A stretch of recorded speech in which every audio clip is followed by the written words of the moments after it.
Monday.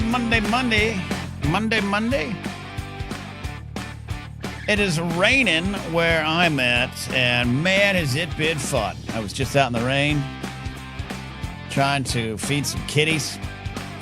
Oh, it's been a time. Contenting all day. I'm actually in a good mood. Which is weird because my car won't start right now. That's wonderful. I got in the car. I earned money from doing comedy this weekend, everybody. $40. Woo! So I was like, I'm gonna go get some gas in the car, treat myself to some petrol post haste, and car won't start. Battery, it's a battery issue. We'll deal with it. But even despite that, my point is, despite all that, I am in a good mood. It is Advice Monday. Advice Monday. We got a couple advice questions. I want your advice questions. I want to know. Let's do this, and we'll all answer.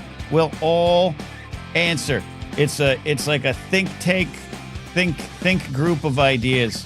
Check it in. And we can't do that without the wonderful producer Steve. Oh, Steve, you know what I forgot to do, Steve? What's that? Uh-oh. Forgot to turn off the board during the day. It's not super hot. From Force Center. So this might be a hot board. It might be a hot board. We might have some sound issues. We'll power through. Steve's here, so we're in good hands. Steve, we're not going to talk much about the news. I don't think there's been a great advancement in any of the biggest news cycles today. So we can talk about other things. But I don't like starting the show off with all the bad news. But I'm just going to ask you a question, then we're going to get into some personal stuff here. What kind of files are we actually going to get? Are we going to get a bunch of Sharpied redacted files now that Orange Fuhr is like, yeah, go ahead, release them. I'm clean. I wouldn't be surprised if we end up getting whatever files he was hiding in his bathroom. Like if they just decide, like, no, just give him those files. There's so many files where they're not actually going to be able to tell, right? Like he's just thinking to himself. But someone heard in his ear, he heard this weekend someone say, well, if you don't have anything to hide, why not just release everything? So he's like, oh shit, that's what we had those 1,000 FBI agents do in the spring, was just Sharpie everything out, right? So yeah, just show them. It's going to look like my daycare, my daughter's like daycare drawings. Like it's just going to be scribble everywhere and everything all over it. Here you go. I think he waited to like over this last week and the emails last week and everything that came out. I think he waited till today because all weekend he had Stephen Miller in Mar-a-Lago just with a pen just scratching everything out, and he and Pam Bondi, and they're like, "We're done, boss." And he's like, "All right, yeah, I totally think you should release them. Totally think you should release them." All right, so that's kind of what's going on in the world there. That's it. Other things going on. I just wanted to ask what files will be released. We'll do. We got advice. We got calls. A little sports. I'll do at some point. I'll remember if I remember because it's the thumbnail. I'll do a little review of Ken Burns' American Revolution, episode 1. There's big questions about the price of gas. Michael McCarthy says it's $2.50 to $2.60 in Baton Rouge. I paid $5.13 a gallon the other day. What? $5.13? Damn. I haven't seen $5 gas in a long time. Oh yeah, and I was like, "Ooh, yeah, that's an affordable one. I'm going to slide into that gas station." Yeah, close to the $3 range around here. Yeah, indeed. I posted a video this weekend, Steve. All the effort. We put a lot of effort a while back. We were doing a lot of blathering clips, and I want to do them again. I've just run out of a little bit of life energy, but learned a lesson. All I did was take my camera and walk out into the rain yesterday, and in 2 takes, got a video that has done very well. Very well. Big TikTok numbers on this video. Ken Burns re-Instagrammed my reel about Ken Burns. What happened this weekend, Steve, is on TikTok, I think I'm over 260,000 views on that video. Not quite viral, but good for me. And it gets outside your circle, right? It gets outside the people who are like, "Hey, pit boss," and it's just like, "Hey, fuck dick," and they're just like yelling at me. I've just been yelled at all weekend in the comment section by people arguing about Ken Burns and his docs. But I get yelled at from all sides of it, So I'll get, "Hey, you've fallen for the propaganda," but it's a person who believes in the lost cause mythology and just is bitter that he's since kind of said, "Yeah, Shelby Foote maybe wasn't the best," And then you get other people who are like, oh yeah, you're falling for the propaganda of like a liberal history. It's been a journey to the point where you're like, I don't know why we do this content game. I don't know what we do. I don't know why we do this. So anyways, that was my week. And big. I have video. I didn't load it in. I shared it in the Discord. So sign up for the Patreon page to not only get the Young Guns 2 Watch Along Wednesday, 5 p.m. Pacific, exclusive only on Patreon, but to get the exclusive, as of right now, exclusive video. Big news, Steve. I got to the point where I can scritch my squirrel. Oh, okay. And now, which squirrel is this? Squirrely, or is there a different one that it is indeed squirrely? Okay, because we haven't had a Squirrel Center update in a while, so I'm glad that we're getting back to this. So fill us in. How did we get here? Franny sounds jealous. Franny has been very jealous. Francis, calm down.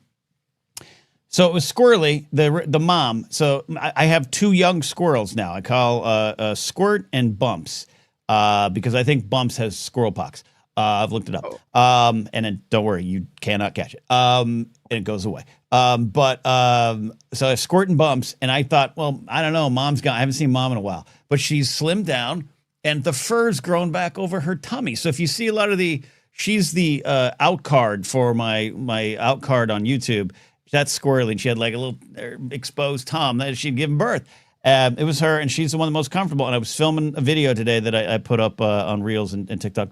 And as I'm filming, I feel a little what's going on? Looked out. She was climbing up my leg to be like, hey, asshole, peanut, hey. So I was like, she's very comfortable with me. So I fed her another peanut, and I did the scratch, just a little scritch, and she was like, cool, we're good here now. So this is how I die, but I'm going out in a good way. This is absolutely how you die. Maybe not from Squirrely, but this is gonna, Disney princess into the wrong animal at some point, and you're gonna get eaten or just some horrible disease. But I want to commend you for your instinct to stay calm there. Like if a slight breeze passes by my leg and like a leaf touches me, I'm like karate crane kicking the air. Like, what the hell is that?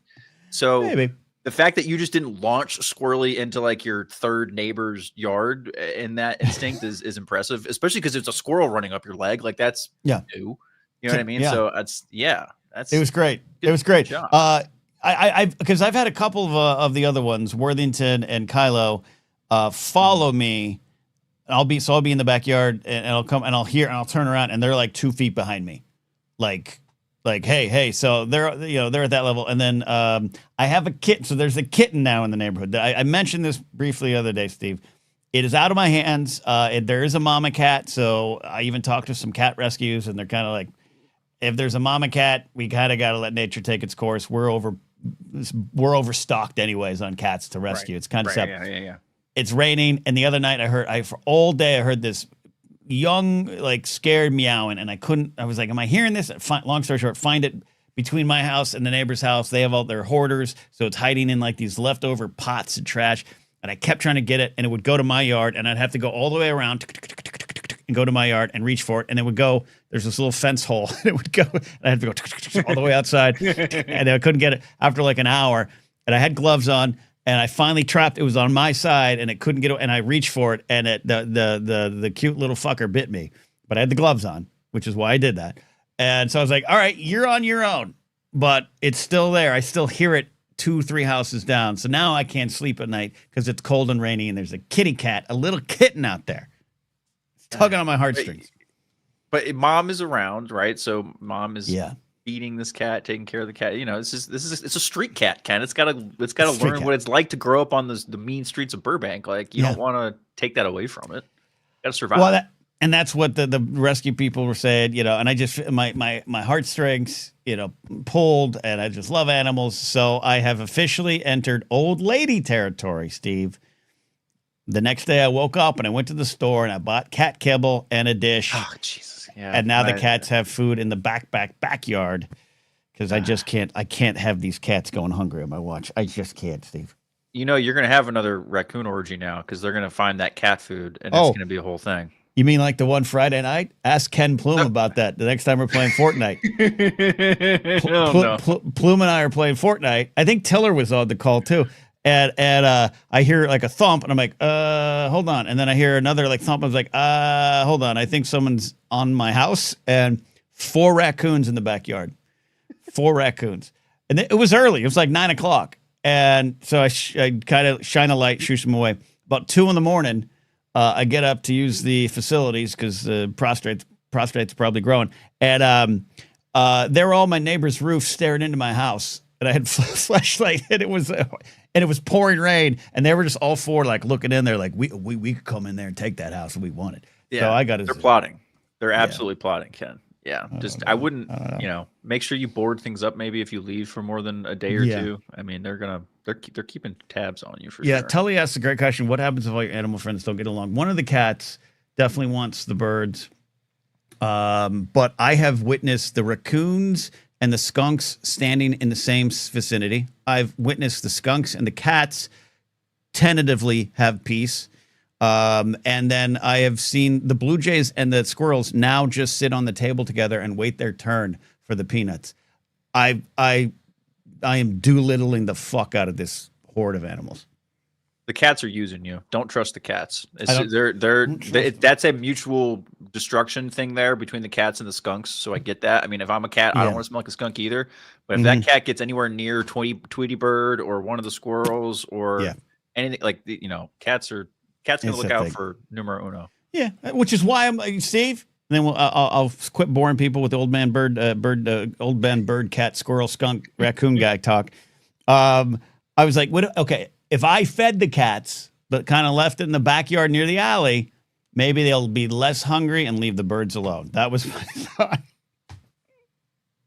Yeah, that's no. They're gonna go for the no. They're just gonna feel energized now to go. But they're like, oh man, we have enough sustenance now. We can go for that. I feel the fire. 100%. Yeah, absolutely. Yeah, Tully says it's a fascinating detente you've achieved. Yeah, me and Nixon. Only Nixon could go to China, and only I can bring peace between all these animals. Advice Monday, as we said, if you got an advice question, I want to hear from you. Call in. You know how to do it. You can call get the link by becoming a YouTube channel member or a Patreon supporter at patreon.com/Ken Napzok. I almost said Force Center, but support Force Center too. And then again, little business. This is gonna be a lot of fun. Wednesday night, Young Guns 2 watch along exclusively on Patreon. And tomorrow, don't forget, it might not be everyone's cup of tea and up to everyone's speed. I get it, but I am now doing some producing for Pat Conkey at Culture, Faith, and Politics, and live show tomorrow at 5 my time Pacific. First one for him, first official capacity, and it's gonna be a lot of fun. The main topic is MAGA unraveling. And Steve, we might have answers. I'm intrigued. I guess we'll have to tune in tomorrow to really find out. You've got me sold. Yeah. And to Addie's question, I did wash my hands after the squirrel. It was also raining, so I just kind of held my hand. But no, I soaped up. I don't want squirrel pox. No squirrel pox. Yeah. All right. Let's see. Good, Ken. You're talking wild animals, semi-wild animals. Soap up good. Dawn. If it's good for ducks and oil spills, it'll get rid of the squirrel germs. Yeah. No, I got some blueberry scented soap, hand soap, in both the bathroom and the kitchen. But more importantly, in the garage, I got that old grandpa grainy orange soap. That stuff's the best. Yes, the grain. Oh, I love that stuff. Smells so good. I always want like an Airhead or a bag of Skittles after I eat that stuff. That's this is grit, baby. Yeah, that's the best. That's the stuff. There we go. Addie says that's how COVID spread in Italy. Yeah, but look, the squirrels are too cute. I'll take another round of COVID just to scratch that little squirrel. It was worth it, except for the squirrel pox. All right, we got our first advice, and it's actually coming from you, Steve, or Mrs. Producer Steve. You said we had this one, right? Or one of them. Which one was hers? Maybe I want to go to the group chat. The group chat is not. No, that's a me question. Yeah. Okay. Ask away. This is our first question for Advice Monday. Okay. So I think this is also a COVID byproduct in a sense. Group chats have become a little way too prevalent. We're all way too comfortable in the group chat. We all have way too many group chats. And I think because isolation caused us to not, to just converse online all the time more, I think group chat actually exploded then is kind of what I'm getting at. Yeah. But group chat has kind of like it's a train without brakes. It is going too fast, too far into uncharted waters. I don't know how to get off. I don't know how to remove myself from them. Muting the group is not doing it anymore because now people will say things. My name is getting highlighted in certain text bubbles because iPhone updates don't know what the hell they're doing every other week. Some people are on Android on the group text. Some people are not. That creates a whole nother thing. It's a whole thing. I just want to get out of like just about every group text I'm in except maybe like 3. What is the etiquette here? Because I know there's like some of them say, oh, so-and-so left the group text. And then that's a whole thing. Now everyone's going to talk in the group. Why did Steve leave? You're going to get text by 3 or 4 different people. Why did Steve leave? Why are you in the group chat? What do I do? Why is there a reason the mute isn't working? Is it because of an Android Apple problem or something? Android iOS? Because that used to work, right? Right. Well, so the mute technically works, right? It functionally works, but socially it doesn't. For my anxiety, for socially, it does not work because the group text rolls on, right? Like I don't get dinged, but when I open up my message app, I see it's happening. How far do I have to go up to read it? Where is my name? Where am I mentioned? So it's a little, it's FOMO, but not in like a desperate way, but just in a, like what's happening and why am I not there? And my name's now being highlighted. I understand that. Yeah. I think, David Mackay says, this is why we're going to group think this here. David Mackay says you can step away because you have a newborn. I think that's that you got a built-in. Yeah. I should have used that like 2 months ago, but yeah. Yeah, someone I know a couple weeks ago used a kid as an excuse to get out of something, and I didn't mind it. I wasn't the only one involved, but later on I caught them in the lie. Like they didn't know it, but they said something. I was like, oh, that kid wasn't the reason. They just wanted, and I was like, that I respect it. I can't say game recognizes game because I don't have kids, but I respect it. Look, here's where I go, Steve. Silence. If it's a group chat that I don't know how I got in on, and two of the 6 numbers aren't in my contacts, so it's just numbers. I don't engage, and eventually I think I get frozen out, and they move to another chat thread. But I do think that you might have an issue with that because of this inherent FOMO, but it takes a steel will to just put the wall up. Right. That was always my go-to at the end of relationships that I needed to really end. I was a silent treatment kind of guy. I could be really good at like leaving you on a cliffhanger and then just never texting you back, and just that mystery was the one thing I was good at. But I hear some people saying in the chat, like, just Irish goodbye the group chat. It's okay. Just leave it. You just rip the Band-Aid off. I hear you. The problem is if we're talking like a half a dozen group chats here, right? Potentially. Yes, I have a ton too. Yes. To leave. That's just on the leave list, the list of group chats. I'm like, I don't really need this anymore. The problem is there are common denominators in many of these group chats. Okay. So what if like person A sees me leave group chats A, B, and C, and then person 2 sees me leave group chats B and C? Like I'm tied in a web of social precludities here. I don't know what to do. I'm starring some advice or at least some responses. Here's the thing: we are plagued by group chats in society. This was never as big as it was always a thing when text started happening and you could do this. But I feel as though because we're also tied to these, not only tied to these, but we're good with these things, right? We can do it fast. Right. Edit, it's fine. Like Mark Ellis and I are on one with Josh McCouga. Josh and Mark are on one with someone else that I'm not on. I'm on one with Mark. We all have that. Where I do fear, like Addy said, I have a separate gripe with group text, which is when people use a group text to talk to one person. Yeah, that's also a problem too. And I also think we have so many different. Like you might make a mistake too, right? So you can't leave with any bombast because maybe you're in the wrong thread. And I do think people get hurt. A lot of people are saying, Mr. McClunky, Steve, why can't you just say you can't keep up with so many text messages?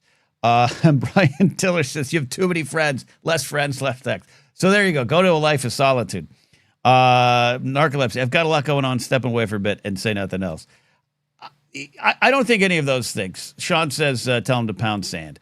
But these are presumably friends, right? These aren't like work acquaintances, right? I mean, maybe somewhere. What are these threads you're wanting to leave? Sure. So 1/1.5 of them are former work acquaintances. It's kind of the situation where you like, there's one where it's like 5 people, and then there's one chat that just leaves like 2 of those people out. So that's a weird one. Both of those are weird. And then the rest of them are friends. And then there's like, dude, there are like 3 or 4 family group texts that like no one would ever know if I don't think I've sent a text in either of them since like 2023. I think you'll be okay. I was on one over the last, I'd say 7 years that I'm no longer on. But I only responded on national holidays. Only time. It's the only time. One of the things that everyone's leaving good advice here. I just think I don't even think you need to address it because I think it only causes more problems. Because I think texts are something you can come back to at any time. I wouldn't hold you to it. If you were in a group chat with me and you want to get the hell out of there, I wouldn't. I personally don't take offense. But I think, you know what I mean? Where like, if you make a statement, if you announce you're leaving, like it's an airport, like that, comeback that people use on the internet a lot, I think it would cause problems. I think my personal advice, Steve, silence, tough it out, and just ignore it until it ignores you. Okay. All right. Well, that's one way to go with it. I mean, I was thinking a good like Don Draper gif or something, and then it would show the text of me leaving the group. I think that would only go well with a couple of different messages or a couple of different audiences, but there's But here's the thing. This is less about, I think, great advice here. I think this is less about what you should say or do. It's what are you going to allow yourself to do? Because as you've said, you don't actually want to leave them. You're attached to them. And I get that. Right. Yeah, I don't want to like not be there if something goes down. But here's the other thing. I just want to leave like all these group chats, right? And I'm trying to make this so nonchalant and make it not into a big deal. Ken, I would be so offended if somebody like just dipped out of one of my group chats that I thought was like very like if there was like a 5-man group chat that you and I were in for like years, and all of a sudden you just decide, like you just dipped out of nowhere. I'd be like, what the hell? Yeah, so this is what makes me a total hypocrite. Brady asked a great question: is the difference in how older generations use group text? I feel most of mine die after a month. I mean, this might just be on a case by case basis. I have text group chats that have gone on for 10 years. Yeah, at least. Yeah. I have group chats that were because it's probably close. Yeah. And let me ask you this question: what do you do with the text messages? Do you delete them all after a time, or what do you do? I just assume the phone gods figure that out and up in the cloud somewhere. You know what I mean? All right. So I don't know. What is the oldest text message on my phone? Angle. See, look, these are all texts that I have. Right. I have text going back. Oh, it's not stopping. This phone, 2022 is the oldest one I'm seeing at the bottom of my list here. Yeah. And guess what? It's a group text. 2 dudes. 3 texts up from there, those 2 dudes and another person. What are we doing, Ken? What are we doing? The oldest text I have in this is from 2015. Oh, damn. Oh, don't start with the Ranger Nolan's like, ooh, light theme. Don't start with me, you dark themed people. Ooh, I'm a dark themed person. Yeah. I don't mind. It's just, you get people like Ranger Donald who are like, it's the only way. It's, okay, hold on. Yeah, sorry. I had 2 texts from 2000, but that actually was, that was some weird. Was it a fax? what do you mean? Yeah. I was like, what is that? It was just some weird spam. Man, I'm going back. See, I don't want to bring anyone's mood down. I got a text from John Schnepp here. I'm not going to get rid of that. I'm not going to get rid of that. Of course not. No, that and like voicemails, you got to hold on to this. But this brings up a good game, and maybe this is something to marinate on. Is Okay, and looking at the bottom, the very bottom of that text list, right, where it's showing Mhm. like whatever you said, like 2015 or whatever, right? Yep. If you were to revive one of those threads, whether it was a group text or an individual text, like which would you have to get the most? Would you like, which who do I have to pay the most money for in order for you to instantly revive a 12-year-old text thread? You know what I mean? Yeah. Yeah, I'm trying to look. There's some like, all right, all right. Here, there's a Michelle Boyd, Maud Garrett. They'd both be like, why are you texting us now? But yeah. There's some I don't want to touch. Oh, God damn it! I don't even want to scroll back up before you scroll back up before you hit something you don't want. I don't want to accidentally, man. All right, that's a question for tonight. For anyone out there, what are the oldest texts in your phone currently? Let us know. Let's do a call here, and then we got some holiday themed advice questions. If you guys have advice, put them in the chat. If they're super chat, of course, that helps, but not necessary to join the conversation, as we always say around here. Dylan Berry has got a question we'll answer as well. But let's get Addie on the phone here, resident professor of smart things, Dr. Addie. Ranger Donald says he deletes every text. I think that's a monster. Anyways, Addie, how are you? I also don't delete my text messages. Look, I even, and in each thread, or in each text, like, they go back a ways. So I have one that was like, I was looking for a message a conversation I'd had with a friend of mine in 2014, and I found it. But it does cut off after a while. I have texts going back to 2019.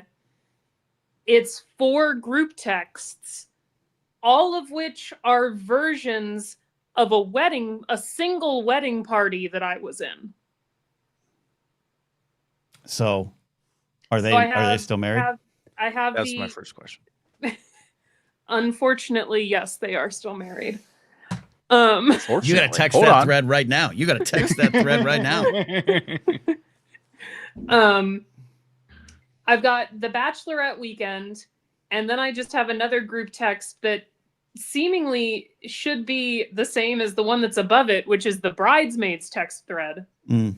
And then there's just one labeled the bride's squad. How that's different than the bridesmaids text thread, I'm not sure. A little rowdier. The bridesmaids official is like, ladies, 3:00 on Saturday. The squad is like, bring your shots. Like, we're doing them. Yeah, that's what it is.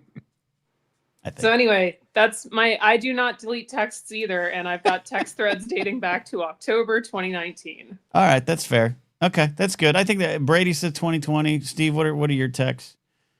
Mine was 2022. I switched between. I used to do this weird thing where I switched between Android and iPhone like every few years because I hated myself, and so I made the switch from back. The last time I made the switch was 2022, so it's the oldest I have.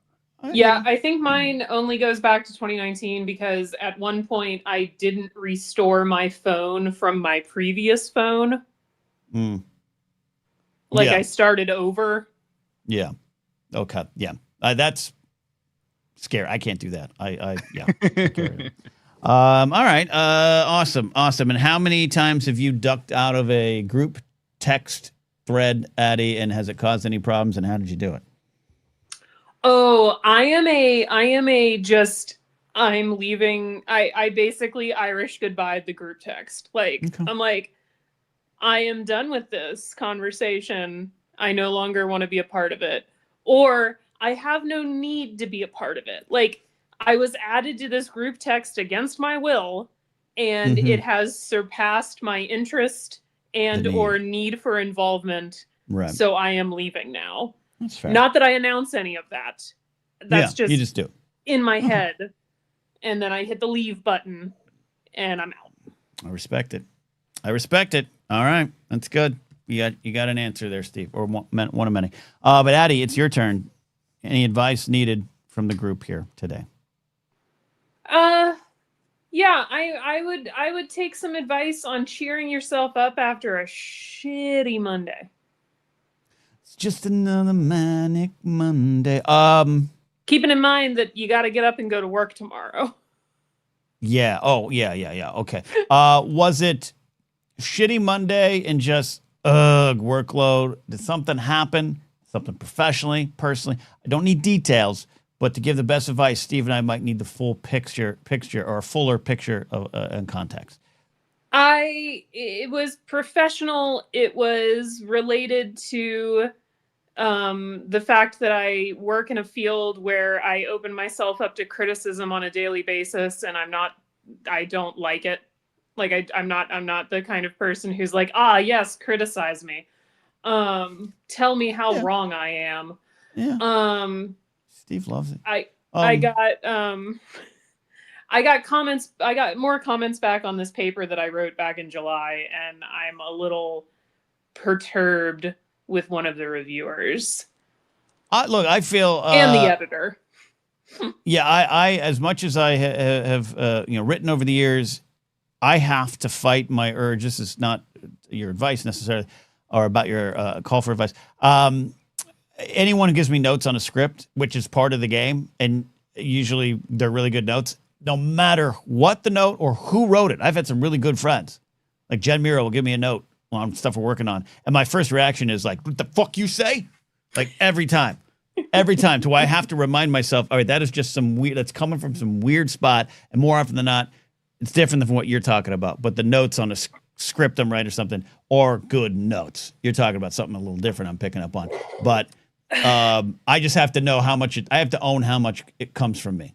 Yeah, that's part of it. Like the first time I got comments from this person, and part of it is I am not supposed to know who they are. Oh, Steve, it just got scandalous. But you totally know who they are, right? Based on some of the things they've said, I've pieced it together. Okay.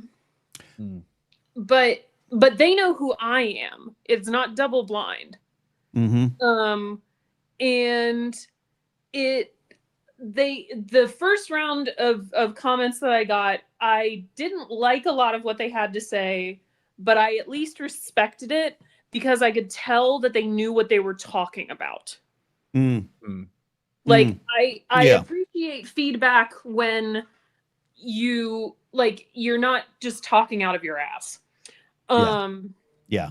But now it feels very, I don't know.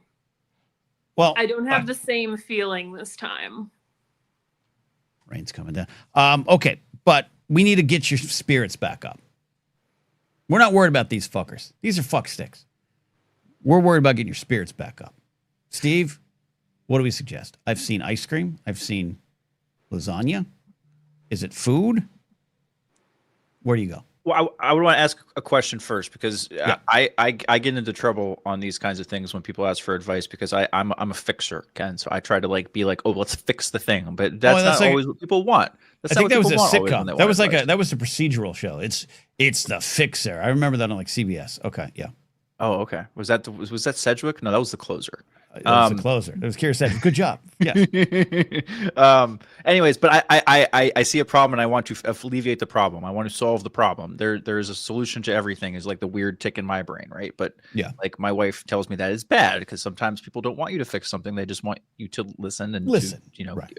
So, Addie, do you want us to solve this problem, or are you looking for a coping mechanism? So, are you going down the road of I am trying to make myself feel better in the short term, or are you looking for the advice of like, help me feel better about this when I approach this tomorrow? Oh, I'm already in the process of begrudgingly fixing it. Okay. Like I'm doing some of the stuff they asked for, and I'm sort of like grumbling, you fuckers. And then I'm doing it in a way that is a little bit of a petty bitch move. I think I have that part covered. Okay. I'm mostly just looking to get the spirits back up. Yeah. Because it was definitely one of those days where at 9 a.m. this morning, I was like, man, what a fucking week it's been. And it's 9 a.m. on a Monday. Right. Okay. Here's my Steve? answer. I have an answer. Big bowl of ice cream, pour the liquor into the ice cream, add chocolate syrup, put on whatever you like to watch. Fiend. Now, Addie, or do you enjoy comfort food? Because I'm a comfort food eater. Is that something that even works for you? I like Steve's suggestion though. I will 100% never be thin. Gotcha. Same. I worked out all weekend. I had a good workout yesterday. Didn't matter. I had lasagna yesterday. Speaking of lasagna. All right. Yeah. So yeah. There's an emotional putting on of the sweatpants that might be needed in the time you have left today into the work tomorrow. Yeah, you know what? Nothing. There's nothing about this I need to deal with tonight. I can deal with it tomorrow. I can crush skulls and break skulls tomorrow if I need to get my revenge or vengeance or whatever I'm going to do to fix it, or you're on the path to fixing it. I think I would be like this. This tonight would be, if I was in your shoes, Addie, it would be a little bit of an ice cream night, but it would be like we're playing 4 hours of Madden and ain't no one going to tell me otherwise. That's what I would do. Okay. So sign up for Get Madden and start a franchise mode. So first I need to go to a box store and buy something that you can play Madden on. Yeah, easy enough. Because do they make Madden for the Switch? They do. No, they do? They do. Yeah, I'm pretty sure they do. I didn't know that. They have other sports games on there. I'm pretty sure they got the Madden on Switch. NFL doesn't like money. Which means I need to get out of my pajamas. So this is sounding less likely. Nope. Curbside delivery. Just saying. You order it online, pull up to the parking spot. They're there for a reason. You know, never have to get out of your jammies. Oh, you're talking about curbside. I'm talking about like a DoorDash or an Uber Eats or something like that. Oh, yeah, you can do that too. The very first Uber Eats delivery I did back in the spring when I was doing it was one scoop of ice cream from a Baskin Robbins at about 7 o'clock at night to a young lady in an apartment about 6 minutes away. So walking distance wasn't enough. Too close to drive. Some sap's gonna deliver this, and I opened the door, dressed down, wonderfully comfortable in sweatpants, hair up, and I could tell that I was doing her a giant favor, and I felt honored to be her delivery driver. She needed that ice cream. I was a little worried, like an order that small for just that one scoop of ice cream. I'd be like, did you like make sure? Did you ask her like, is everything okay? Like, was this some kind of weird cry for help? Like you're not here against your will or anything like that? Like she looked comfortable. It was literally my first delivery, and I was like so excited because it was like I'd been out for like an hour and a half, and I didn't get. And I was like, I'm not going to make any money. I'm going to. And then this came in, and I was like, and then I like found parking right up front, and then I didn't read the note, and the note said, "Please don't knock on the door because of dog." And I knocked. And she was totally fine with it. She tipped wonderfully. But I just knew the moment we made eye contact, which is probably uncomfortable for her, she's like, just give me my ice cream, dick. But I just knew she had the day that Addie you're describing. So give in to that. You deserve that tonight. Part of that was because the asshole knocked on her door that she told not to. But hey, at least you gave her the ice cream. And she's probably text her friends in a group chat. Dude, these Uber drivers are dumb. Dumb people. Can't follow simple instructions. Tully suggests playing Scrabble while high. Can you play Scrabble by yourself? Yeah, if you're high. Yeah, exactly. If you're high, you just spin the board around and then talk to yourself. In a fact that will shock absolutely no one, I've never been high. I mean, I haven't been high on any of those things. I've been drunk as hell, as you all know. But Tully says online. Oh, Addie, there you go. Your night is sorted. Go buy some illicit drugs. Sign up for a Scrabble account. You don't need to go get a PS5 for it. This is great. Okay. I quite frankly think we solved the problem. Depending on where you live, they might deliver the drugs right to your door, so you might not even have to get in your car. Yeah, there you go. Yeah. All right, Addie, we solved this. I'm going to be Steve. We should start a service. We solved this. I'm checking this one off. There we go. All right, Addie. Let us know. Update us on Thursday. I won't be here, but anyway. Oh, that's right. Enjoy Wicked 2: The Wicketing. That's the real thing that's going to get me through the week. Let's be honest. As it should. You deserve it. My friends. My new Glinda Funko Pop came. Oh, there you go. There you go. Shout out to Doug Defends, the show that my friend Billy Business co-produces with Doug Ridley. This week they did Wicked. So Doug Defends some crimes in Wicked. You should go check it out, everybody. I saw that on my YouTube, and I was really bummed that I didn't have enough time to watch it before the Blathering started, because I didn't get home from work until about 7:30 tonight. All good. I've seen the first few minutes. I didn't want any spoilers, so I stopped. But I wanted to give them the view. But you'll enjoy it. All right, Addy, keep us updated over the weekend, or just in the Discord. Text us a picture of the Scrabble screen and the ice cream and the heroin. Yeah, I was gonna say what kind of drugs you get too. Yeah, there you go. All right. Jen Miro was in chat, which is funny because I dropped her name and she showed up. Jen Miro sent me a screenshot of our first text exchange in December of 2018. What is it like? I'm downstairs, or like yes, call the Uber or something like that. Okay, but here's the thing, Jen. If you're still watching, get in chat. God, I should just have you call in. I don't understand what I tried to scroll back, and her and I have so many texts. I couldn't. I'd have the show would still be. I'd be 2 hours from now. All right, so December of 2018, she texts me, "Do I walk in, or is there a magic phrase?"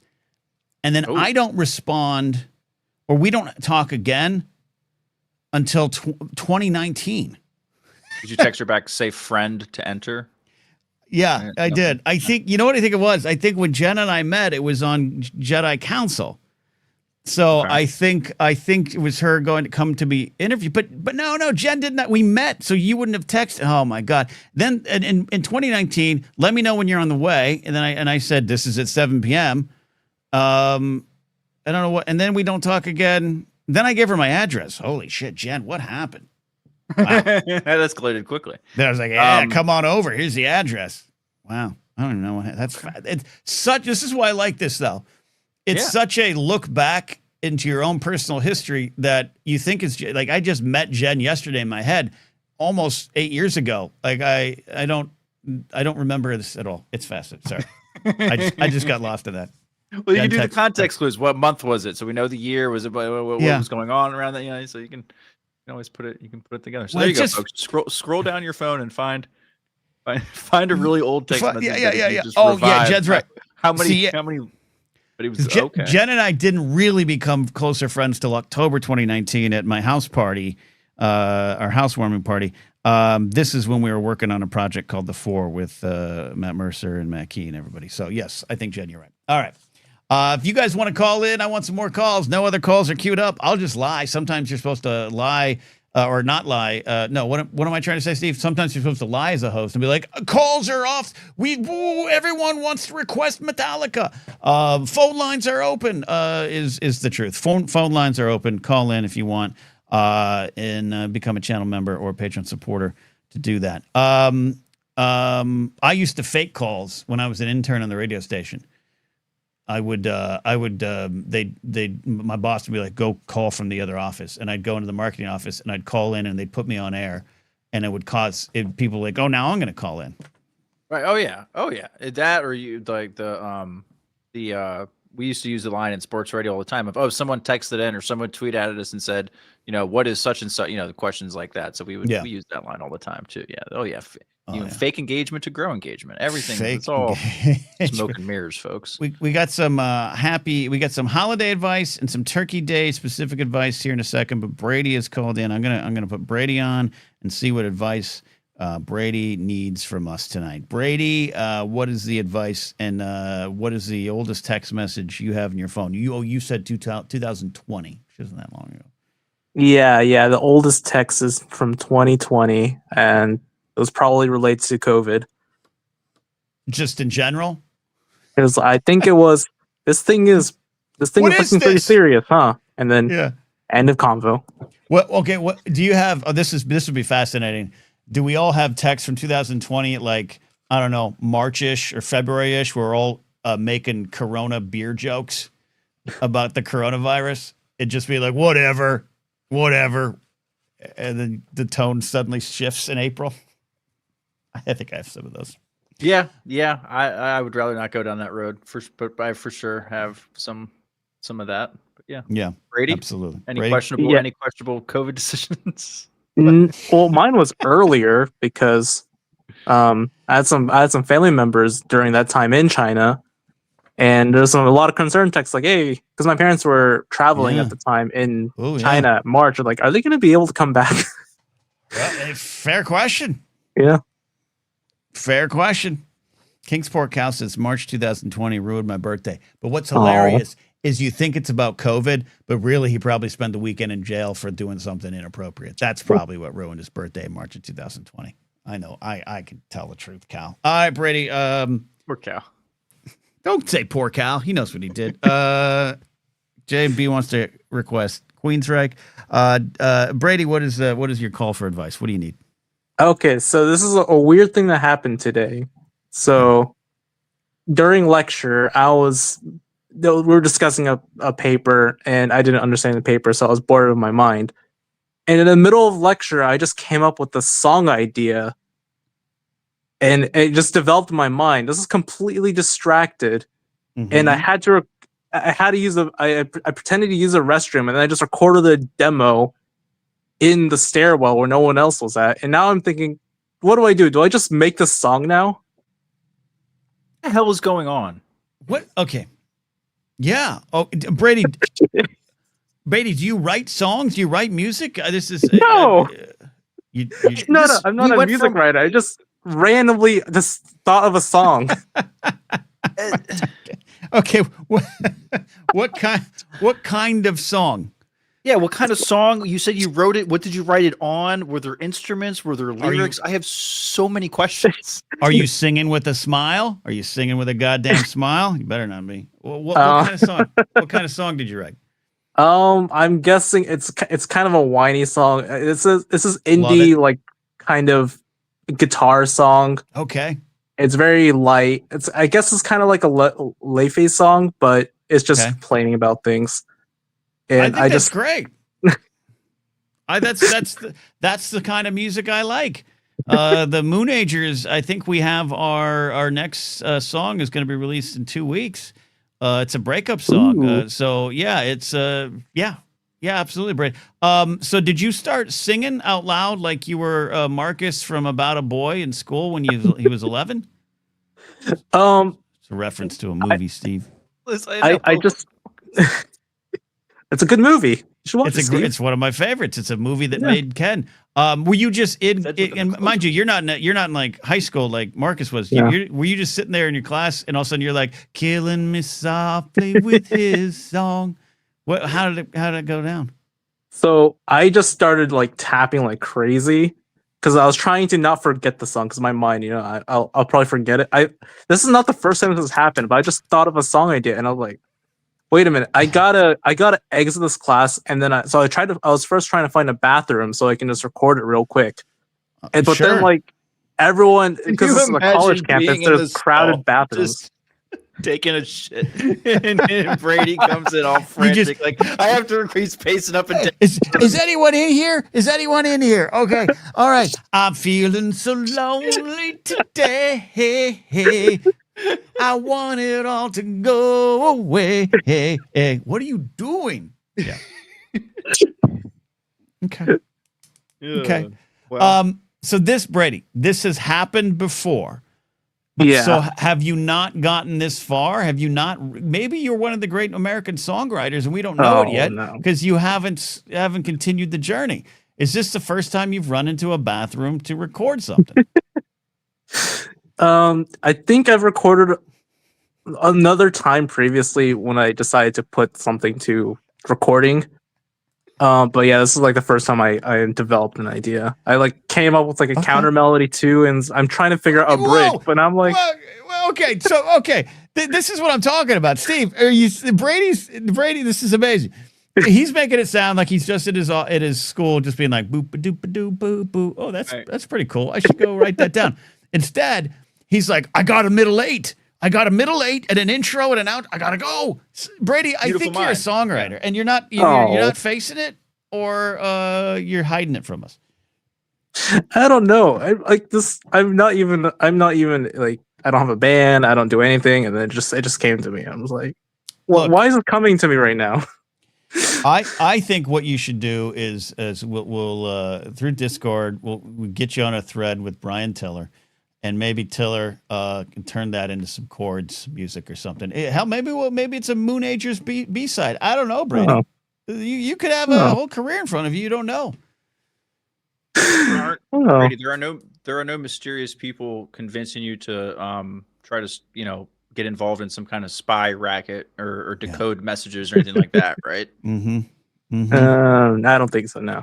Okay, and you're good. Record the music. I say go for it. Let your sound be heard. Yeah, Okay. if this is a call for advice, that's my advice. Is clearly, a lot of people speak of songwriting or even just art in general coming from some unexplainable source, right? The spirit guided me to write this song. Like, I don't know where the song lyrics come from. They just appear sometimes. Sometimes you work on them. Sometimes they appear. So Brady, clearly the universe is calling to you. It's time to listen. Okay. I gotta develop this now. Just in the middle of my schooling. Just write a song. I do want to say, right, with all the things you have going on, Brady, I do just want to caution. So go ahead, record the song. Do how see if that scratches the itch, so to speak. And if you're still feeling that longing, if you're still feeling like that emptiness afterwards, and then this weird urge to run out of the classroom and record a song happens again, then I'm going to say go seek, like a doctor or someone who could help you work through something like that, because then I don't know if that's creative genius at that point as much as maybe a manic episode that we want to make sure that you're. Oh, that's true. Yeah.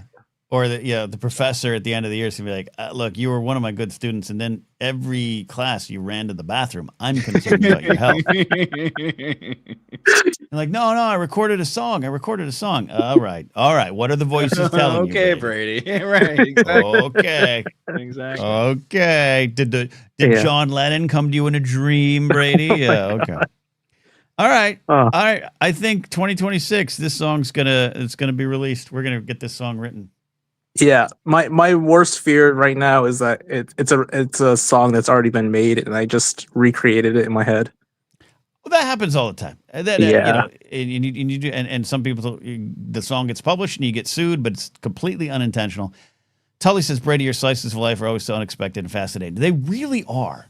Especially because I've met Brady and he's just the sweetest human being, and he's so I don't want to say loyal because that's could be but he's just like he's there for you, Steve. You know what I mean? He's shown up to my comedy shows. He's seen the most comedy shows of anyone in our Discord, which I feel so sorry for Brady. He's there. He shows up for people. But then all of a sudden, so you fall into a trap where you think, oh, this sweet guy just rides the bus and studies school, but that means you're not seeing the full Brady. And I think we're seeing the full Brady now. He's a goddamn songwriter. He probably has some hidden skills we've yet to learn. And this is amazing. Brady represents the young energy that this country needs and can aspire to, as far as, that go-getter attitude. But I think the whole idea of writing a song, that also might just be Brady having taken in the advice from Addie's call, and that he just got a big bowl of ice cream and got really high. If he wrote a song that he just thought he liked but he had heard it before. But you're right. I mean, just turn it backwards or change some lyrics, and you too can have a hit, Brady. I believe. There you go. Buddy. What's the title of the song? What's the working title? I am tired of dating. That's the title? I hope that's the title. That's a lyric that came up to my mind. Dating. I'm tired of rating my love for you. Yeah, this is great. This is great, Brady. I'm all in on this.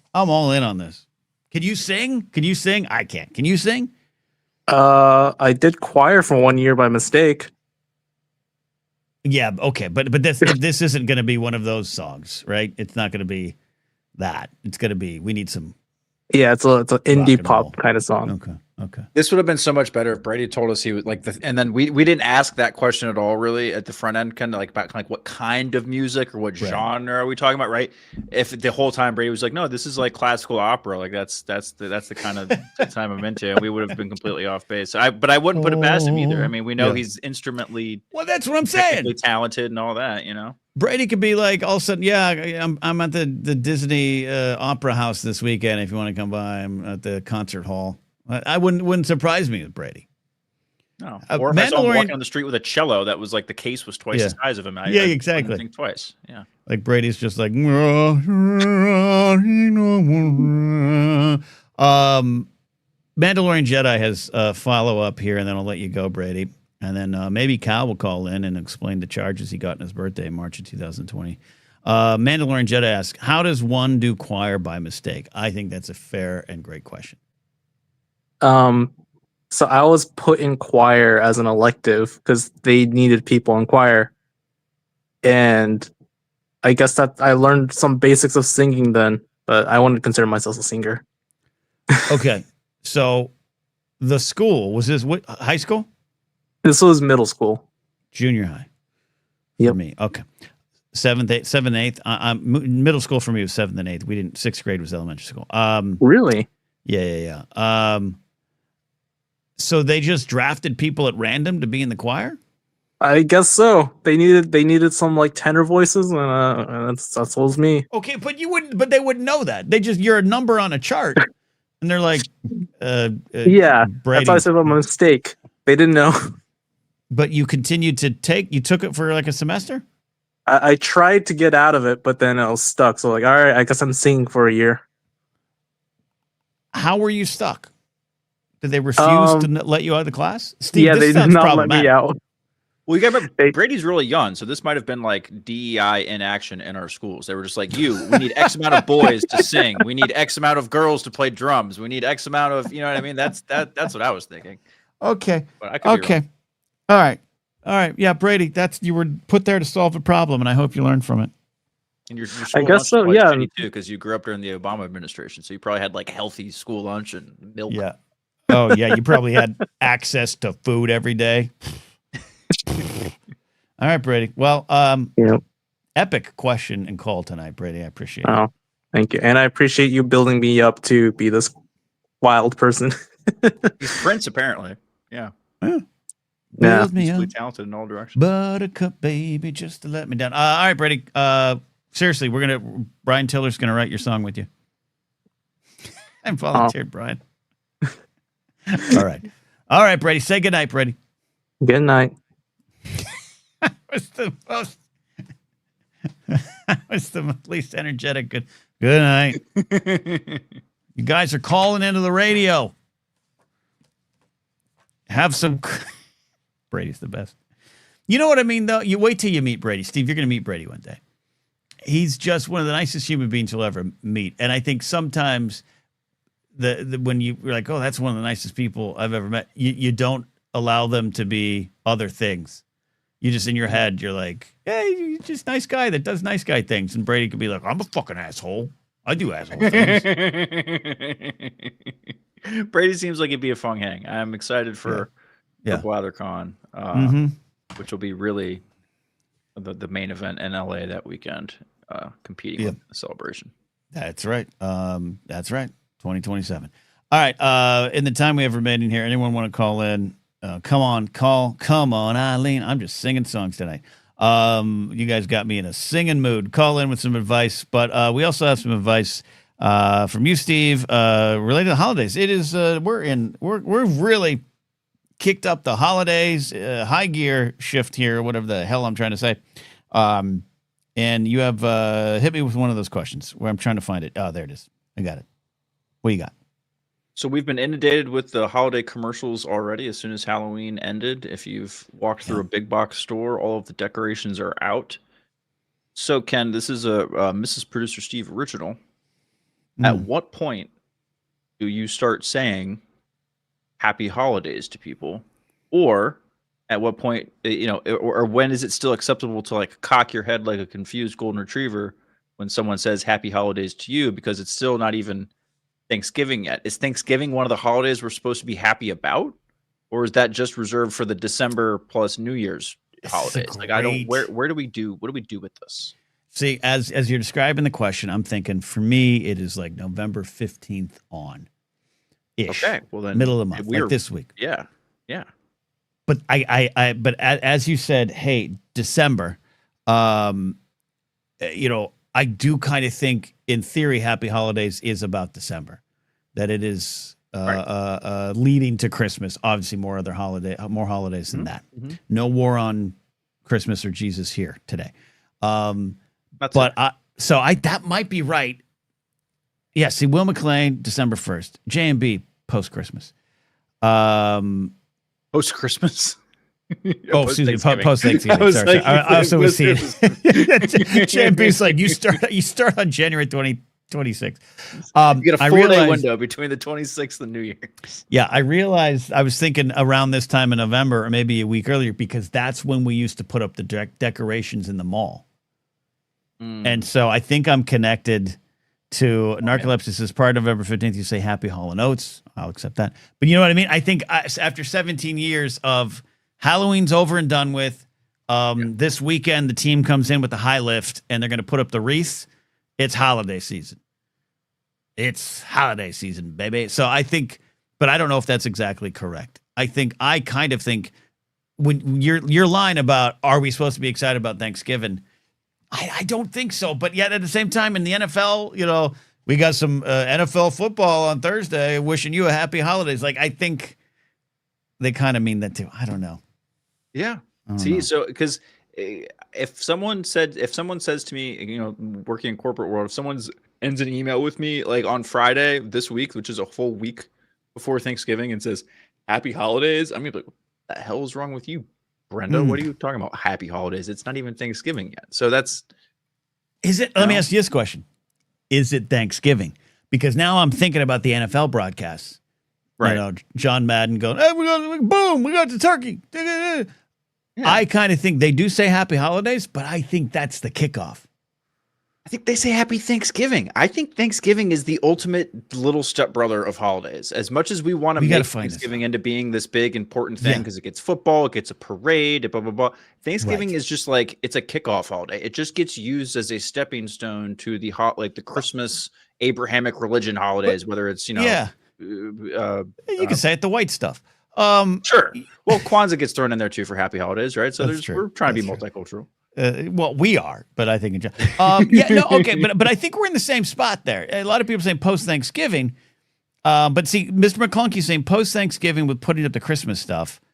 Well, he said Xmas because he wants to remove Christ from the equation, which is not what that means. Of course, I don't want anyone to correct me in the comments later. That's not what it means.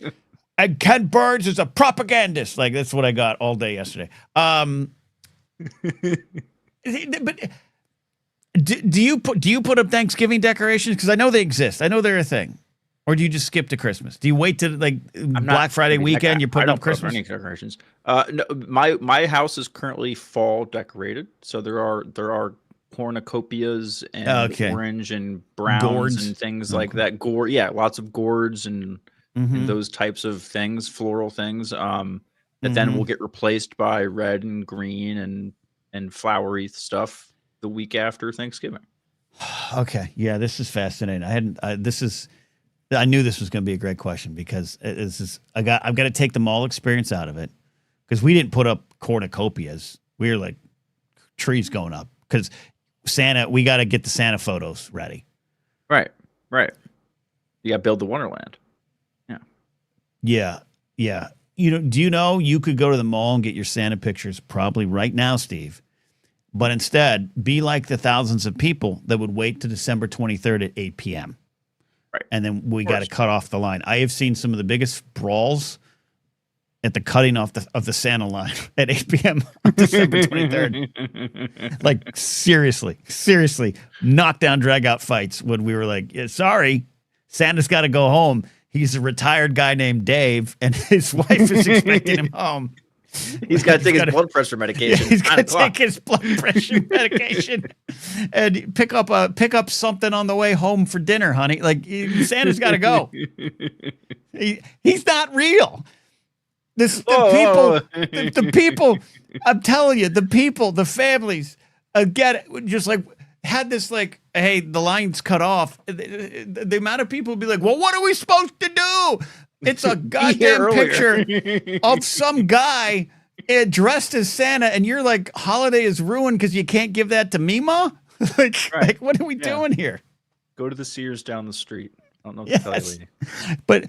But for November 10th through December 22nd, Dave the Santa would be sitting there just fucking on his phone playing Scrabble. Not a soul ready for pictures. Oh my God. Oh my God. Okay. All right. We got to okay. So that's open ended. We got another one here. We're going to touch on. Then we're going to take a call from Cal. It's probably going to get pretty spirited. Thanksgiving table talk prep. You want some ideas? We need some advice for ideas or tips on the Thanksgiving. Right. So that was my tabletop. last thing. Yeah. Yeah. So given the general state of the world, this is a unique. I don't know. Are the Trump Epstein files going to be the talk of Thanksgiving dinner next week? Is something else going to happen between? Are we going to start a war with Venezuela between now and Thanksgiving? That's kind of what I'm thinking they're going for. That's what's talked about at Thanksgiving, not the Trump is as a potentially a pedophile, stuff like that. So how do you handle awkward Thanksgiving talk? How do you kind of like when you see it devolving into politics and you really want things to like move over? Is yours like, hey, do you think Bonds and Sosa and McGuire should be in the Hall of Fame? Like, do you think like what do we do? Like, should we bring back being able to challenge pass interference? Like, how do I get out of this hellhole?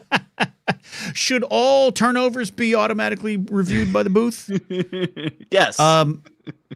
Well, see, I'm in a blessed spot where, as I've said, I'm going to spend Thanksgiving alone. I'm going to spend Christmas alone. I'm going to go grab a lunch with my aunt between that time, and I'm going up to see my folks this weekend. No show this Saturday, folks. I'll be gone. But so I'm not going to experience it. But but in the past, my Christmas Eve was every Christmas Eve was with my uncle, my cousins, and that family, big gathering. But we didn't. I was number one, still kind of mostly Republican during that time, and two, I could easily just do this what I call the smile and nod. Mm-hmm. Yep. You're totally right. Bush did not lie at all about what was in Iraq. Yep. I just smile and nod, and I can push on. And that is totally the best advice that I would always give. The problem, Ken, is, and this is where I'm going to sound like I'm on my soapbox. We're so past smile and nod territory. You're right. Like this is why smile. Steve, I can't look at my two children and smile and nod in good conscience anymore. I can't. Well, yeah, and the hey, we shouldn't talk about politics and religion probably got us into this mess over the last 200 years. I think, Steve, you should just lean into it, and right when the stuffing's being served, you should just turn to your folks or whoever's there, cousins, uncles, aunts, whatever, and just be like, pedophile, huh? Yeah, and just see where it goes. So the president likes him young, huh? Or just be like, so who's Bubba? Yeah. Uncle Ted, you think he sucked his dick? Hey. Oh, that'll go well. Aunt Evie, 8-year-olds, 15-year-olds. There's a big difference, right? Just do that. Yeah. I'll wait till Papa's carving a turkey. Yeah, bring it. We'll wait till that moment. Serenity is going to avoid the in-laws. Laserbolt says my family and gender agrees on politics. We'll never discuss it. Thankfully, yeah. There's that. I think, Steve, there is a degree of grin and embarrass. Maybe get through the main course before you finally do the thing where you like put down your fork and be like, all right, that's it, and you just lean into it. I think that's what happens. Yeah. Right? No, I think I'm usually like a 2-plate guy.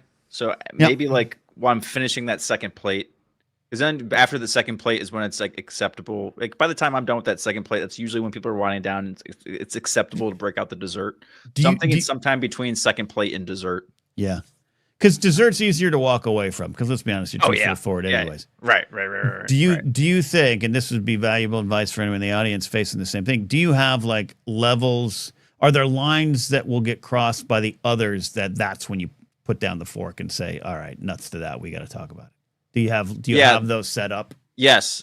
And and I can give you an example. The last time it was when one boomer generation member of the family went on for about 45 seconds that global warming is a Chinese conspiracy to harm American business. That was where I had to feel like I feel like I'm doing a disservice to general intelligence to kind of just let this go unchecked. So, okay, that's fair.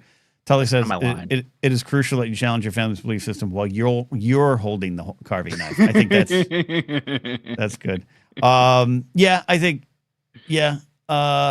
think there's a lot. The only time recently where I was like, all right, we're gonna do this a little bit is Israel and Palestine. Yeah. And where it was just like I said something about, I did that. That's when it's going to get, when you're just like, you're like, and like, there's like, you're literally just expressing the desire to stop, to pull it all back. Right.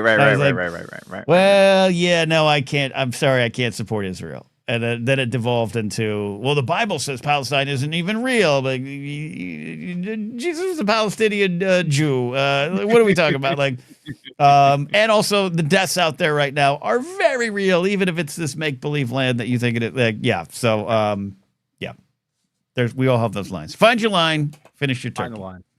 Okay, right. That's a good mantra. Find your line, but finish the turkey. There you go. Right. I appreciate it. I feel we solved it. We solved it. Yeah, Brady's saying, "Oh yeah, it's Chinese invented global warming." Of course, I think if you get that, I'm sorry, Brady. I'm just repeating what it was.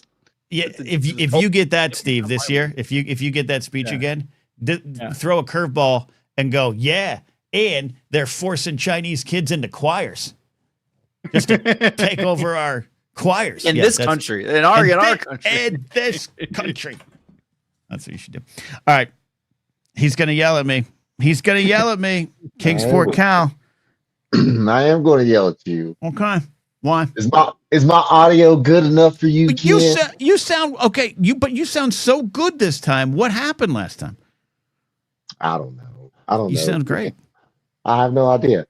Anyway, here's the thing. Mm-hmm. You have to stop this narrative that I'm some criminal. Okay. Now you have to stop. I do agree with Cal on this one. Yeah. I mean, I'll tell you about me drunk driving, and you take it and run with it. I was being honest about this, trying to prevent other people from committing my mistake. Right. All right. Okay. All right. Now Cal is the guy that shows up at my middle school and gives a presentation in front of the auditorium about here's why you don't drink in high school, kids. Now Cal's trying to pull that card. No, I'm talking about not even in high school. I'm talking about as a full-blown adult. I've had this conversation. Okay. Secondly, I send you a knife, and you assume I murdered somebody with it. Okay. You know what I mean? Okay. What's going on here? I want to be clear, Cal, that you're right. I apologize for insinuating that you're a criminal because that's too close to you. Being, quite frankly, are one of our only prominent black men listening, I have to be aware that could be problematic. If I'm continuing to make a joke of you being a criminal, that could be viewed as, quite frankly, racist. Cal, you're right to say that I shouldn't do that. I'm not doing it because of that. I'm doing it because I just think you've been up to shit. And the whole debacle with the sandwich and you're a sitcom character, and I don't think you have a knife because you're a criminal. I think you have a knife because you've seen some shit. And I just think, in my mind, you're a lovable ne'er-do-well, and I guess maybe I got to correct that or clarify it. Cal's black. Well, to be perfectly honest. Be perfectly honest, Ken. I'm not a saint, but no. That's my point. That's my point. Well, my point. We can have an honest conversation about the race side of it all. I think you're right. I don't want to look at the bearded dude in a beanie on a podcast accusing the black man of being a criminal. That's a problem. But you've just said, I may have killed a man. Well, first of all, Ken, I didn't take it that way in a racial way. That's your white guilt coming to you. Okay, that's what you interpreted. I'm just saying. I'm just saying. Man, you're so right. I'm gonna go listen to Boots Riley after this. Just to, so right. Go listen to some Cab Calloway. Anyway, no, it's just I don't know. I do right by you, Ken, and all you do is drag me down, man. I don't know. I think I don't know. Okay, so let me ask you this question. Let's get the truth. Let's get from the truth from you. Yeah. Ingve asks the sandwich cake. Why was your birthday ruined in March 2020 because of COVID? Because of COVID. COVID started right in March is when COVID started ramped up or what have you. Yep. And nobody was going anywhere. Everybody was scared. I was afraid. Mm-hmm. You know what I'm saying? So I just chilled at the house and got drunk by myself. You know what I mean? What else are you supposed to do? I couldn't go nowhere. Yeah. 2018, my birthday was ruined because BVS came out. I was so excited for that movie and it was terrible. Anyway, so that's 2 birthdays. Oh, Batman v Superman. Okay. I thought 2018. That was 2008. Okay, let me ask you this question, Cal. How many of your birthdays have been ruined? Well, those are 2 of recent memory. And then that was another incident with a former lady friend. Anyway, and I knew it. I knew he was going to say a former lady friend. I just knew. Cal, I have a better question. What is your favorite birthday? Yes, that's a great question. Probably when I was a kid, man. Everything was better. As we know, as kid knows, and as you are starting to realize, Steve, everything was better when we were kids. You know what I'm saying? Everything. Well, Christmas, Thanksgiving actually was about the pilgrims and shit and not about Indian genocide. You know what I'm saying? We believed in Santa Claus. You know what I'm saying? So, Cal, I understand what you're saying, Cal. In my day, we could just enjoy Thanksgiving and believe the lies, but now we know the truth and we can't enjoy it. You're not wrong. You can't enjoy anything. Easter. Hell, they make a war out of Christmas now. Hold on. Wait, what do we do? How do we ruin Easter? They covered up Easter. They covered up Jesus being resurrected with the Easter bunny. What the fuck does that have to do with anything? Yeah. That's eggs. What the hell is that about? It makes no sense. But we didn't know at that time. We was just like, we get to go and find cool stuff. We get to go hunt for eggs. Yeah. I don't have more remarkable than a dead guy coming back to life, though, Cal. That's why. Think of the money, my friend. And like Michael points out in chat, Michael Gustafson, Easter is pagan. Like a lot of the holidays have these strong pagan roots. So I don't have the answer for Easter. We should research this and find out a little bit more of how did we get to the bunny. I don't know how we got to the bunny. Well, I'm just saying, if we're going to base all of our laws and all this shit off of this religion that so-called is true, then why are we trying to cover it up with an animal hiding eggs? It makes wait a minute. Wait, are you intimating that the Easter bunny is a cover-up for the truth of Christ? Do you think it's some sort of cover-up? Well, it sounds like a cover-up for something that they tried to make us believe. You see what I'm saying? You're trying to cover up something that you're trying to make us believe with something else. This is fascinating. So you're saying at some point during the course of our lifetime, the capital T rulers of the land, got together and said, "All right, we've been trying to sell the Jesus is risen lie." And by the way, I'm not commenting whether it's a lie or not. I'm just saying that. But what do? We got to push the Easter bunny harder. We got to Easter bunny. Yeah.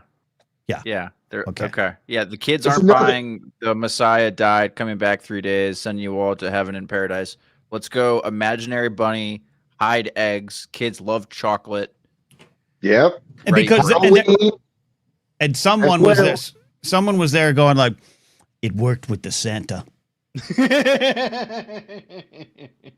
Yeah, and then some other guy at the end of the table is like, we can't always use Santa. Santa can't be the answer to everything. We can't always use commercialism and capitalism. And then that's the dude who gets thrown out the window. So, yeah, we just figured it all out, folks. Cal, you might be onto something. It's all a big conspiracy. I still remember, Ken, really quick. I still remember I was in elementary school. I can't remember how old I was. And my mother told me and my brother that Santa Claus wasn't real, right? You know, she's like, Santa Claus is not real. We buy the gifts. There's going to be some Christmases where you won't get, you know, a lot of stuff, you know, because it's us. Santa Claus is not real. So I told that to my best friend. And this is elementary school. I told it to my best friend. And he was like, no, you're wrong. You're wrong. Santa Claus is real. Santa Claus is real. And one day, we were leaving from school. His dad picked up me and my best friend up, and he was taking me home first, and then they were going home. And I was telling him again that Santa Claus is not real, right in front of his dad. And he would turn to me, and I'd say, Santa Claus is not real. Then he'd turn to his dad and say, Santa Claus is real, ain't he, Dad? He's like, yes, he's real. You know what I mean? And looking back, looking back on that, I feel so bad because I've seen him. He's ended up going to a different middle.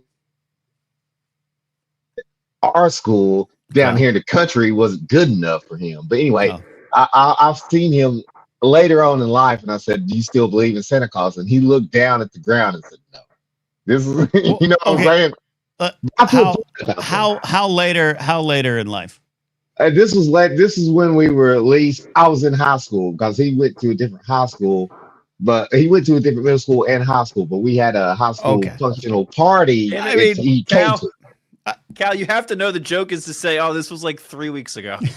No, it wasn't 3 weeks ago. Cal, this is the guy that's selling Cal that shitty sandwich.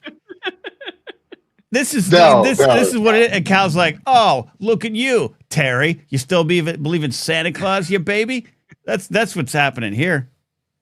Well, I feel terrible about it, but anyway. No, I did it too. Cal, I was the annoying little Christian church boy that my parents told me, like, from early on, Christmas, there is no Santa Claus. Your dad and I get you the gifts, and Jesus is the reason for the season. Got it.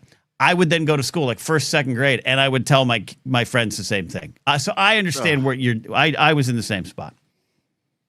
Okay, we have an answer. But I mean, I don't want to be the bearer of bad news, but you know.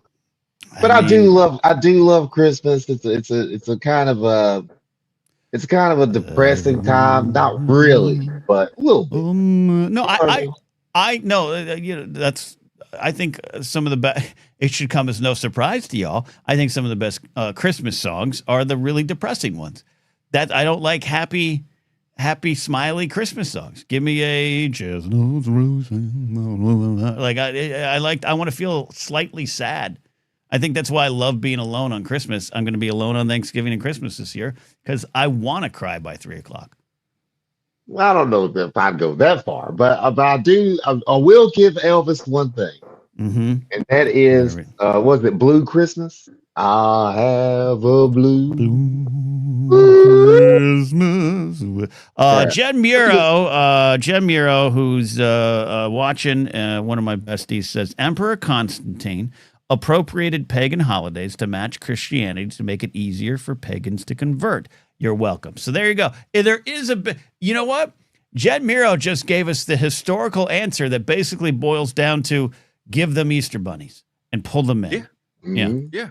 She solved it. She solved it. There you go. Yeah. It does make perfect sense. Anyway, Ken, speaking to all this holiday stuff, I hope you have a good Thanksgiving or what have you. A celebration of. We're gonna do a show. Yeah, we're gonna do not a. We might do a Friday. We might do a Black Friday show. I'm gonna take Thanksgiving off finally for once, have a day off. But we'll have a show Monday, just out this Saturday. So we'll check on all of you. But I'm gonna have a good holiday. I probably will cry at some point. That's probably part of the fun. But we're gonna be good, Cal. No, I mean, I know how you're about your parents. I know you get a little wary. No, not wary. I know you want to visit your parents, but you never know how it's going to go. You know, I mean, they're on the It's gonna go good. Side, you know what I'm saying? If I can just get my car fixed, I'm gonna be able to go home Saturday. I have to deal with that, the fact that the car didn't start today. But we're gonna get there. Cal, thank you, my friend. I apologize for assuming so much about your background. It's fine, Ken. It's fine. It's been going on for a while, but I've learned to accept it. All right. You can only imagine the things I say about you, the people who have no idea who you are.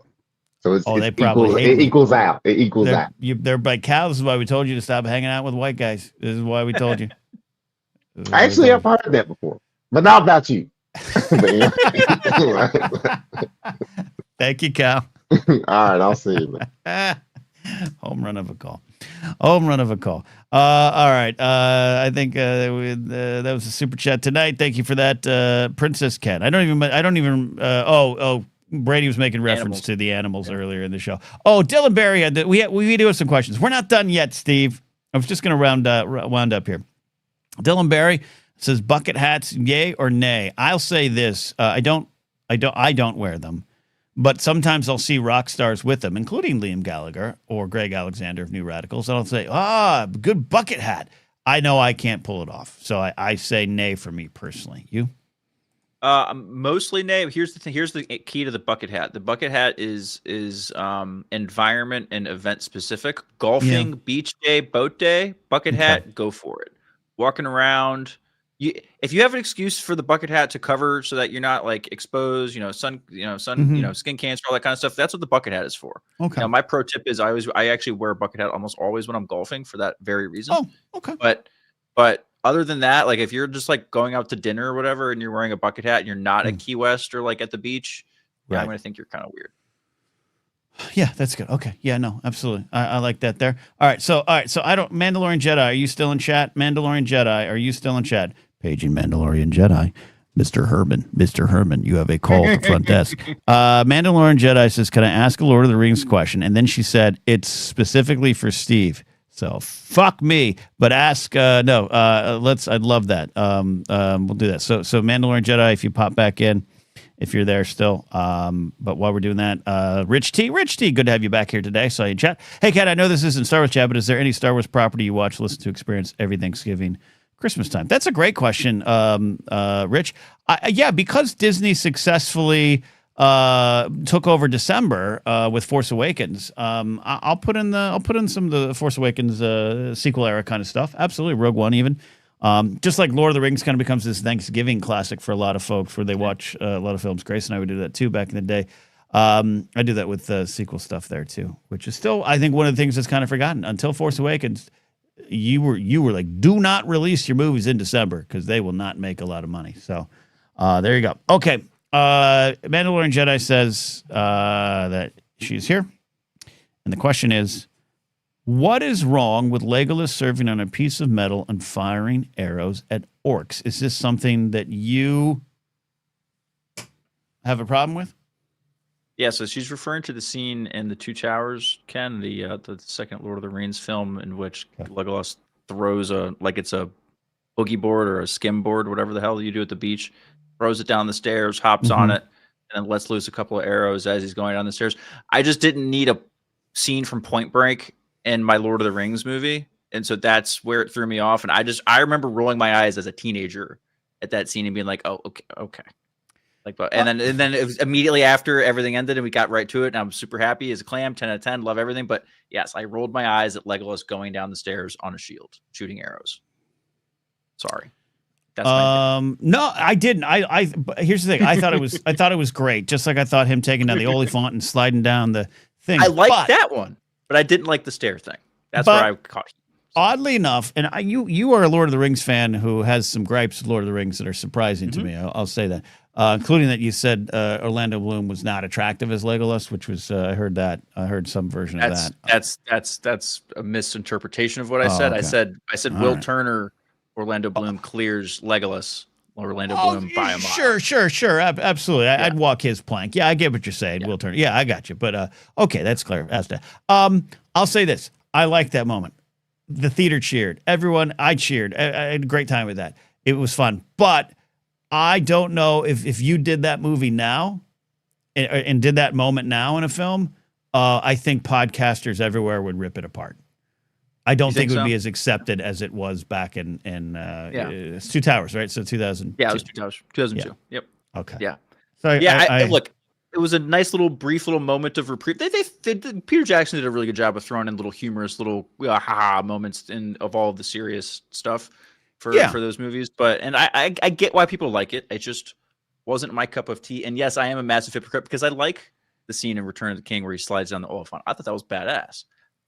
What's the dividing line for you? I'm fascinated by it. I don't think you're wrong here. I understand where you're coming from on the shield one. Okay, level of difficulty and practicalness. Like, there is no reason to slide down the stairs on the shield while you're shooting arrows, because you're shooting arrows. Just shoot your arrows where you are, and you're doing the same thing.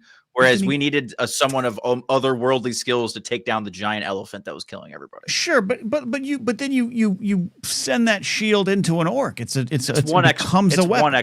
It's one extra. That's what makes the scene. He does a cooler move in the Fellowship where he does the thing with the arrow where he pokes the guy and then he pulls it back into his bow and then lets it go. That's cooler than the shield. I agree. I agree with that. I think that was what made the moment work for me. It was a fun surfer-y moment. Yeah. And because he's got one in The Hobbit I don't like. There's a lot of like video game jumping in The Hobbit. Right. Yeah, I thought I was watching Point Break for half of a second. It took me out of it, and then we got back to the movie that I love. I love those movies. Please stop painting me like I'm some kind of hater. I think you're painting yourself as someone who doesn't like them. I don't know. Michael McGrussell says the shield skateboarding is just a very early 2000 things. I actually kind of agree with that there, meaning I think that's an excellent point. All right, there you go. Mandalorian Jedi asked an answer. A couple things. My buddy Scott popped up in chat here on the Facebook stream. Said, just watched the Star Wars Holiday Special. We talked about a Force Center today.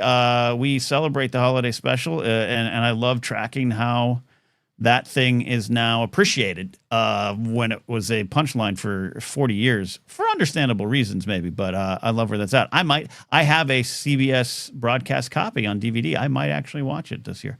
Today is Life Day, by the way. Happy Life Day, everybody. And then this, Steve, this might be a little inside joke for us. You know who the guests on the Manning cast are tonight for Monday Night Football?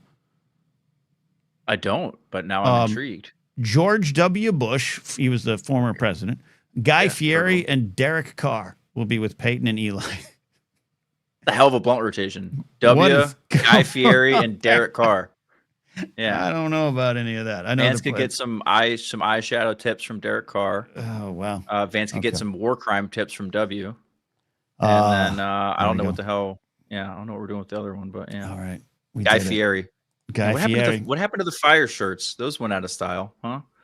Oh yeah, you fire button down. Oh, you could go to Tilly's. You could go to Tilly's and get yourself a good bowler shirt with flames on it. I may have had one of those. Franny remembers.